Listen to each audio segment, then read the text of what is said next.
আজকের পর্বে সবাইকে স্বাগতম। সাধারণত বৈদ্যুতিক সকল কাজে ব্যবহার করা হয় পাওয়ার সাপ্লাই। যেমন ধরুন, একটি অডিও সার্কিট চালাতে গেলে অথবা একটি কম্পিউটার চালাতে গেলে দরকার পড়ে পাওয়ার সাপ্লাই।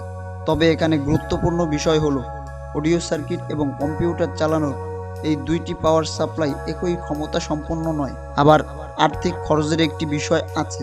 আপনি যত ক্ষমতা সম্পন্ন পাওয়ার সাপ্লাই তৈরি করবেন, আপনার খরচ তত বেশি পড়বে। ধরুন, আপনি 200 মিলি অ্যাম্পিয়ারের একটি লোড পরিচালনা করবেন, তবে আপনি অধিক টাকা খরচ করে কেন পাওয়ার সাপ্লাই তৈরি করবেন? আজকে একটি এলইডি লাইট চালানোর জন্য কম খরচে একটি পাওয়ার সাপ্লাই তৈরি বা বানানো শিখব। চলুন শুরু করা যাক। অবশ্যই মনোযোগ সহকারে দেখবেন, কারণ ভিডিওর প্রতিটি স্থানে সূত্র সহকারে আমি উপস্থাপন করার চেষ্টা করব। Let's go.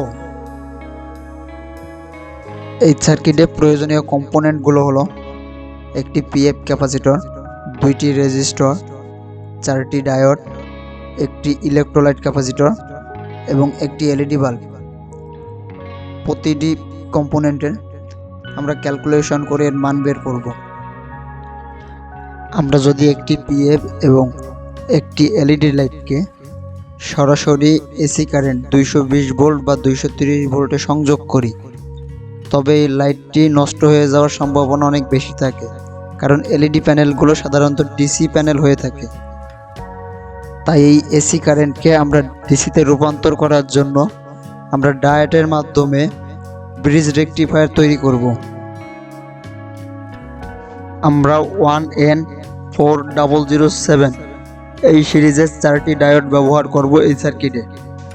এখন প্রশ্ন হলো, পিএফ ক্যাপাসিটর কত মানের ব্যবহার করব? এই ব্যাপারটি আমরাও এখন পর্যন্ত ক্লিয়ার না।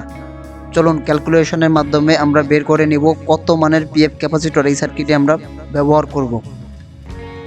সবার আগে আমাদের জানতে হবে আমরা এই সার্কিট থেকে কত ভোল্টেজ ড্রপ করব।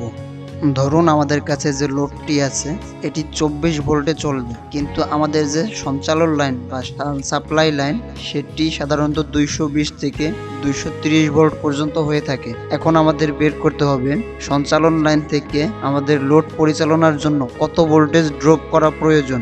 সাপ্লাই ভোল্টেজ থেকে লোড ভোল্টেজ বিয়োগ করার পরে যে পরিমাণ ভোল্টেজ থাকবে এটিকে আমরা একটি রেজিস্ট্যান্সের মাধ্যমে কন্ট্রোল করব।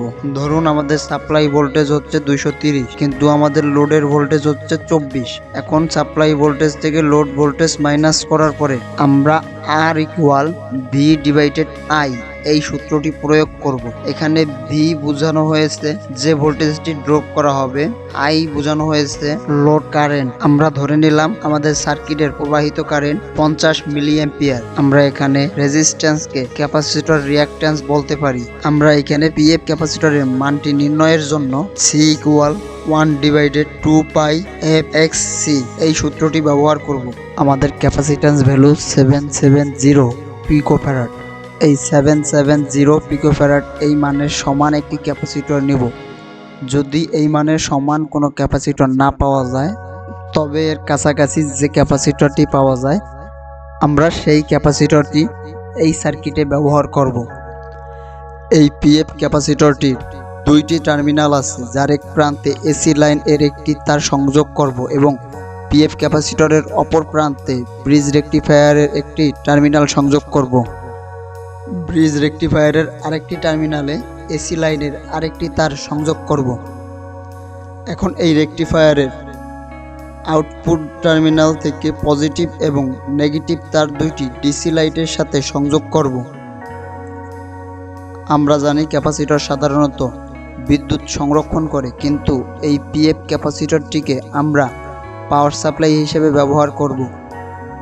তাই এই পিএফ ক্যাপাসিটরের মধ্যে যাতে কোনো বিদ্যুৎ সংরক্ষিত না হয়, তার জন্য এই পিএফ ক্যাপাসিটরের সাথে প্যারালালে আমরা একটি রেজিস্টর সংযোগ করব। তবে এই রেজিস্টরের মান খুবই নগণ্য, ধরা যায় 1 মিলি ওহম। এই রেজিস্টর এই ক্যাপাসিটরটিকে ডিসচার্জ করবে, যার ফলে এই ক্যাপাসিটর চার্জ সংরক্ষণ করতে পারবে না। আমরা ডিসি রেকটিফায়ারের পর একটি ফিল্টার ক্যাপাসিটর ব্যবহার করব, যা এই ডিসি ভোল্টেজকে পিওর ডিসিতে রূপান্তর করবে।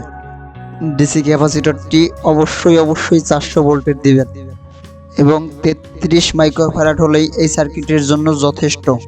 এই সার্কিটের মধ্যে দিয়ে মাঝে মাঝে অতিরিক্ত কারেন্ট প্রবাহ হতে পারে, তাই আমাদের লোডটিকে ওভার কারেন্ট থেকে রক্ষা করার জন্য আমরা এসি লাইনের অপর প্রান্তে আরও একটি রেজিস্টার সংযুক্ত করব। এটি 10 ওহম বা তার কম ব্যবহার করতে হবে। বন্ধুরা, আমাদের সার্কিটের কাজ শেষ, তবে আমরা এখন কিছু গুরুত্বপূর্ণ তথ্য দিব। এই সার্কিটটিতে এসি কারেন্ট সাপ্লাই দেওয়া অবস্থায় কখনোই হাত দিবেন না। এমনকি এই সার্কিটটিতে লোড সংযুক্ত করার পর এসি কারেন্ট সাপ্লাই দিবেন। ধন্যবাদ বন্ধুরা, অবশ্যই আমার ভিডিওতে একটি লাইক দিবেন।